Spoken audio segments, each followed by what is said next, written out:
Head coach Steve Mahoney right after the Fort Atkinson Blackhawks 35-14 win over Sauk Prairie.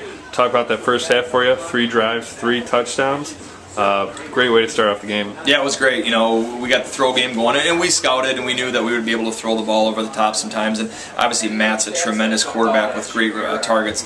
Dylan went out and got a couple, and we got down the field quick. It's huge momentum. You know, the looming of last year, and a lot of people have talked about that. You know, was on some people's minds, and it was on ours. We weren't going to let that happen again. So to steal that thunder right away was good for us. Not only that, but you guys are converting your chances, which is something you've been preaching all preseason.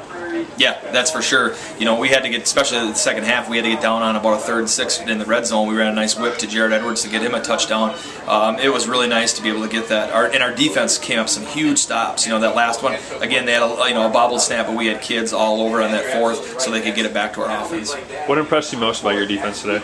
You know, I thought they shut Sauk Prairie out completely early. I mean, there was nowhere for them to go. They made a few adjustments, and I think they had an individual player make some great plays in the second half to get them a couple, but they just rallied around, and they were very disciplined against an offense that can give us some fits. Obviously, you know, Roman's had a couple different passes to a couple different guys for touchdowns, but that relationship with Dylan Bernard has got to be something you're really excited about. Yeah, you know, and we think Dylan's the best receiver, you know, in this area and maybe in our conference and even at another level. And Matt's got that connection with him. But once they start doubling Dylan, you know, then Jared and Eli and Tristan can really get going in the game. You know, we didn't get Shoop any touches tonight, but again, our short game was kind of taken away with the weather. So, you know, when we get him on target too, that gives us some more weapons. And in the second half, they come back, they battle a bit.